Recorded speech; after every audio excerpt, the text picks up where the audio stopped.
This is number 28.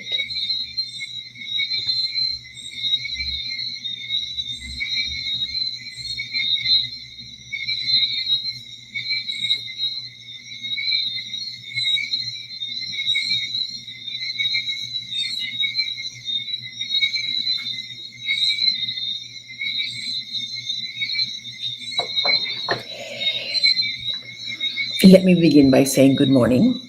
It's morning in some parts of the world. As a matter of fact, it's morning where I am. It's midnight. It's actually minutes to 1 a.m., which means it's the next day. But it is also night. It's 9:30, just a good part of the night, a good time of the night in another place where I sometimes am on the west coast of the United States. It's the night is still young, relatively young in that part of the world. So good morning, good afternoon, good evening.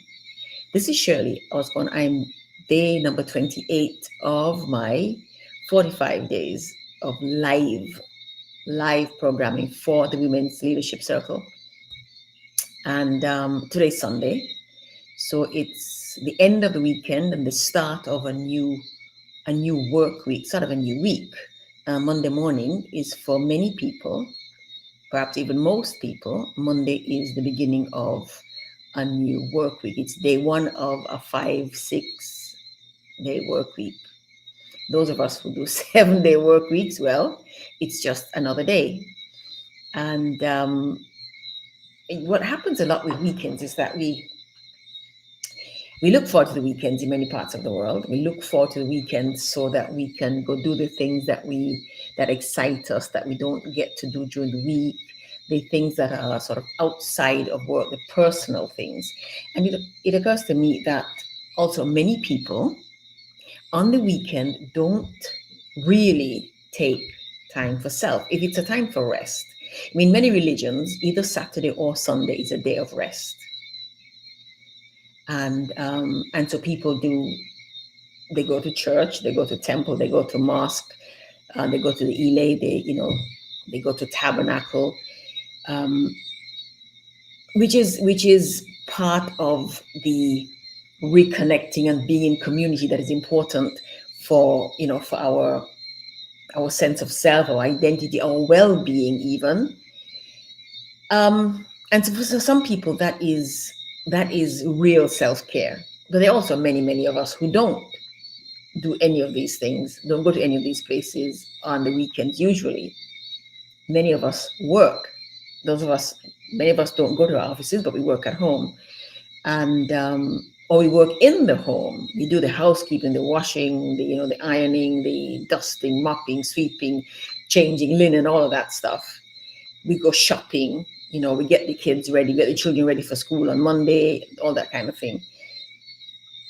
And we forget ourselves.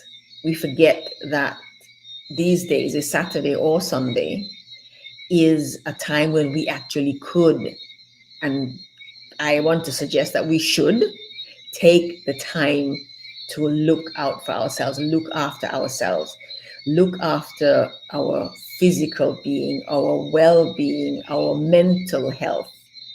And we don't. Many of us don't, especially women.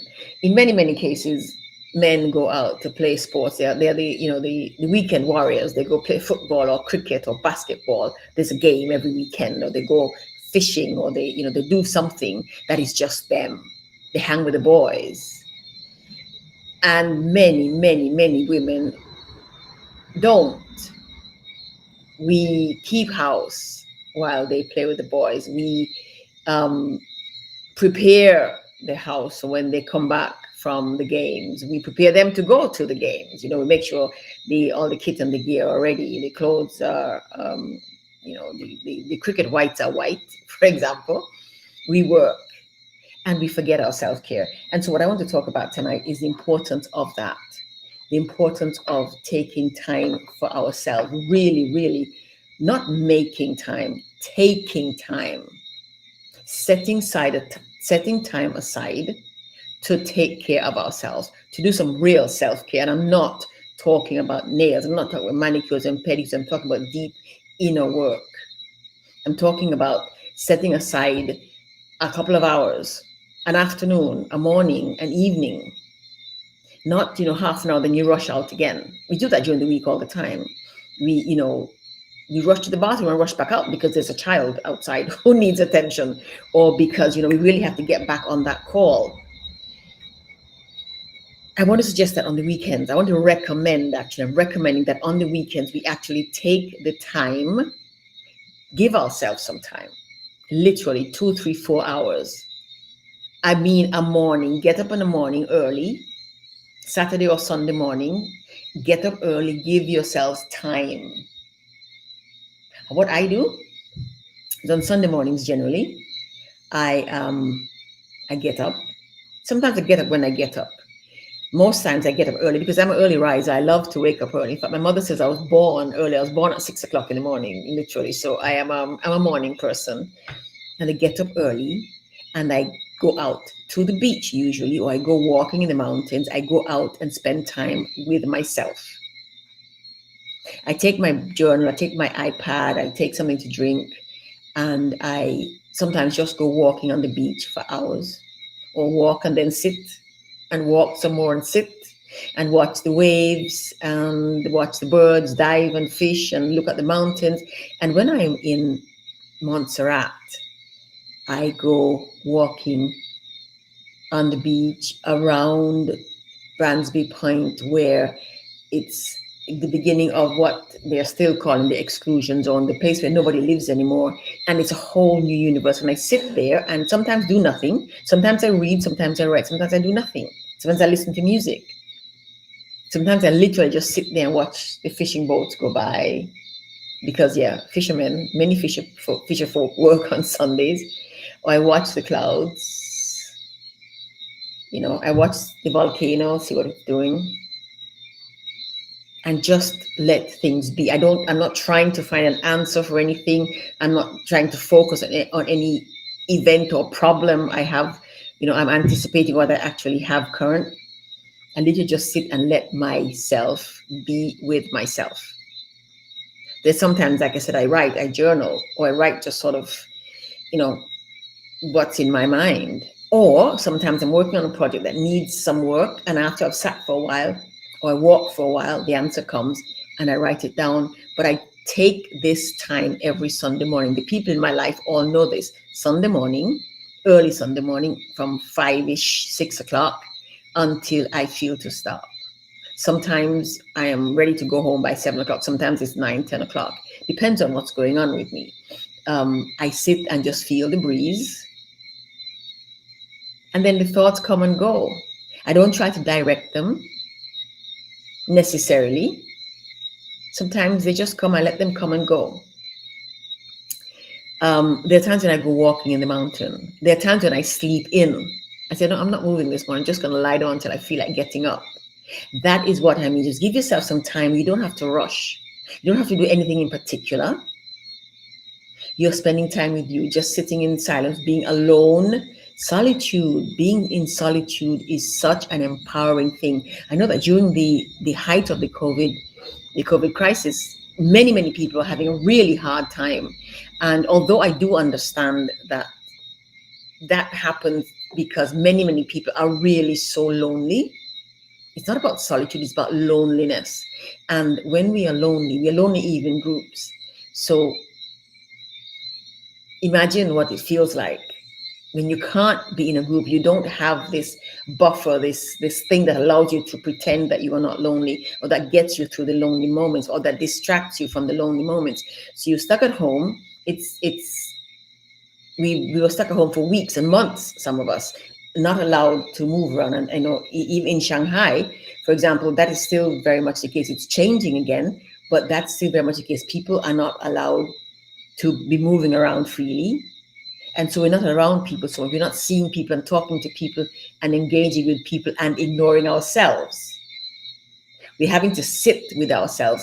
And so COVID exposed some real deep, not necessarily trauma, but some real deep distress for some people, for many people. And when I listened to the stories of people talking about how painful it was just to sitting in the house alone, on the one hand, I thought, well, that's really cool, isn't it?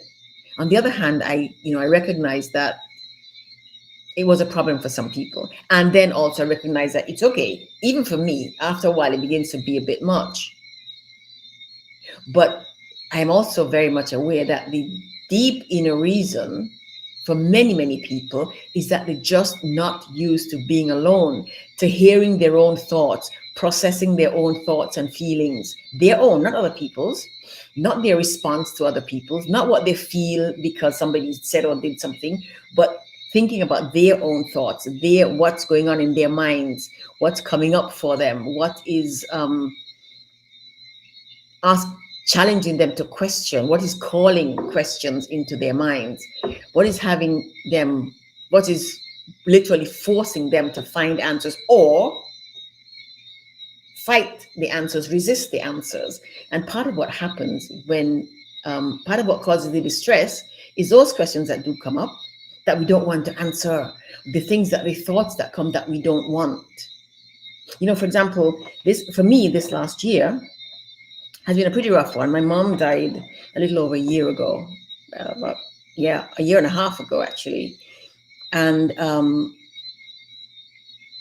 one of the things it did was put me in that place where there was something I did not want to think about. I did not want to think about my mom. I didn't. And so, I put away her pictures. And there's some cultures that actually do that. When a person dies, for a period of time, they turn the pictures around. I understand it now. It's to help with the processing, because every time I look at a picture, I think of her and I think I miss her. I'm not going to see her ever again. I can't talk to her and have her talk back. I can't, go to her house and get fed or lectured. And so I did not want to think about my mom. And every time thoughts of her came, I literally sought to distract myself. Sometimes I went to bed, pulled the covers, put the pillow on my head, and cried myself to sleep. Sometimes I put my clothes on and left the house. Sometimes I went to the refrigerator, found something to eat, to cook, to eat, because I didn't want to think about her. So I do understand that part of what happened during COVID was there are people with all these thoughts, all these things that they don't want to think about. And it's not just grieving, it's about things that they are feeling about the dissatisfactions in their lives, the things that they feel that they are not good enough at, that they haven't done well enough at, that they're questioning, that they're uncertain of, that they think people are thinking about them. They want to push all that away. They don't want to think about that. And that caused them a lot of distress. And so the exercise of every week or very frequently taking time to process these things and literally talk to yourself helps you through those times. If there's one thing that I want to say tonight, take time to listen to yourself, to question yourself, to answer yourself, to talk to yourself, have conversations with yourself about what's going on with you. I saw a meme a little while ago, but I see it from time to time, actually, that says, of course I talk to myself. Sometimes I need a second opinion. And there's another one that says, of course I talk to myself. Who's my expert, or words to that effect? I can't remember that one exactly. But the point is, walking on the street talking to yourself is not what I'm talking about. I'm talking about sitting or walking or standing, whatever, and listening to your thoughts, paying attention to your thoughts, your feelings, processing them, working through them, asking yourself, why am I feeling this way? Or why did I not feel that? Why did I respond in that way? Literally, okay, why did I do that? What the hell was I thinking? And give yourself the answer. Give yourself the answer. Look for the answer. It might not come right away, but the thing is that the more you do this, as you do this, the answers come more quickly, more easily, and you get more comfortable with even the less pleasant, the less desirable answers. Because when those answers come anyway, you ask, okay, why and how and what do I do now? How do I handle this? And you prepare yourself and you do it. That for me is the ultimate in self-care, because all our life, everything in our lives, um, proceeds from the inside, from who we are. Even when we are reacting, even when we are in a position where we are being led by somebody, it's coming from inside us. There's this piece of us, this part of us that is saying that's where you want to go, that's what you want to do, because that's where you're safe, that's where you're comfortable, that's the thing that you really want, kind of thing. It all proceeds from what you are, who you are, how you are inside, where you are in your internal workings. And so the the exercise, the discipline of spending time with yourself frequently to process yourself, ask yourself, just like you do with a friend, why did you do that? Or with a child, think about a child. Why did you do that? What does that mean? What do you do now? And why are you going to do that? Ask yourself these questions, answer these questions. And what it also does, in addition um, to sort of settling you and clearing up things for you so that you can act differently, act more appropriately, so that you're acting in a way that's more true to who you are. What it also does is that it eases your interactions with people. It eases your interactions with yourself. It eases your day to day, because it begins to happen more quickly, easily, organically. Just sort of happens. You're in the habit of doing this, and so hey there, you're in the habit of doing this, and so it begins to just be natural and normal and automatic. And so in your everyday workings, you are processing, and the answers, the responses that are best suited to you, your personality, your situation, your goals, your ambitions, your direction you're going in, come more easily. That is, I mean, nothing beats that. Nothing beats that. And so this is, like I said, this is what I call the ultimate in self-care, the deep inner workings, checking yourself, checking on yourself, supporting yourself, standing up for yourself, processing yourself so that you come to the best responses for you. And not only that, the other thing that happens is you become more comfortable with yourself, with the things that you feel, with your responses to things, with the things that you want to do.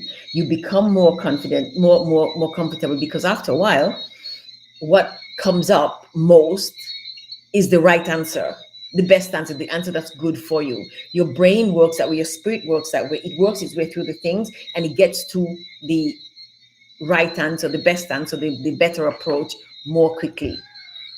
Habit, process, discipline. So do the work. Take your time for yourself. Make time, take time, slot it out.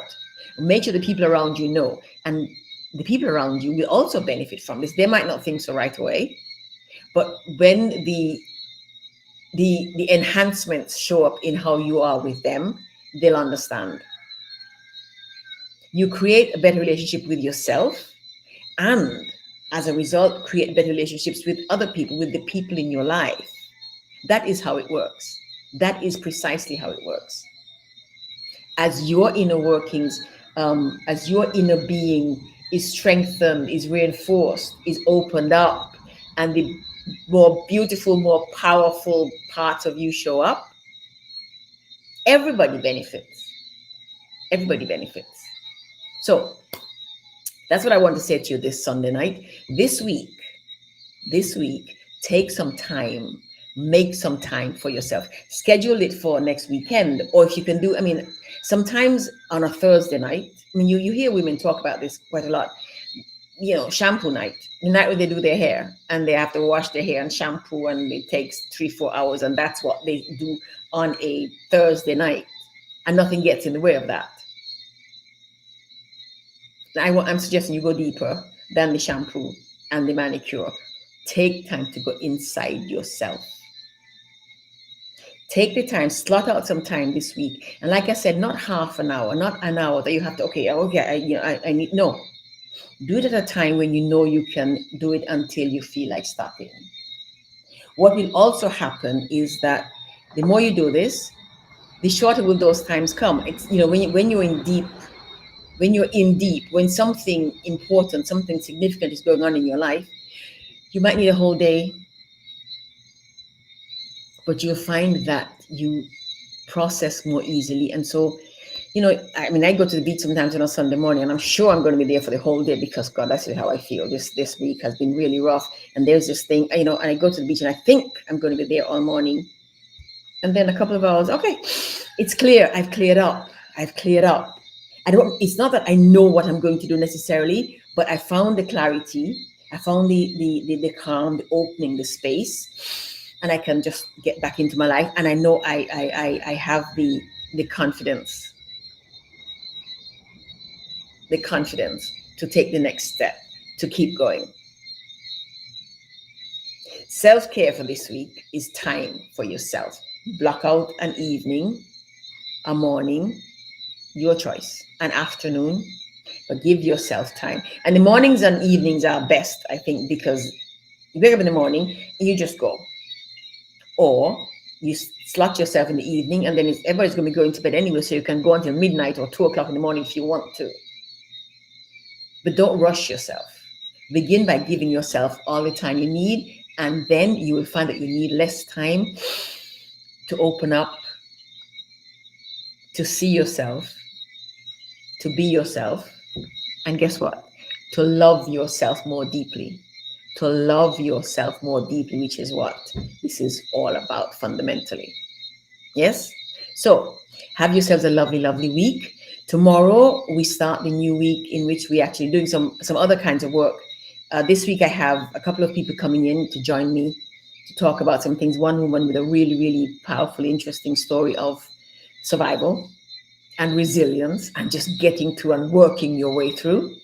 And then we have we are day 27, 28. So we have another 17 days, another 2 weeks, 2.5 weeks. So we have time. Right? So tomorrow is Monday. Go, I don't know how you say, go knock him dead. Go out and kill it. Do what you have. This is how men speak. Men say that.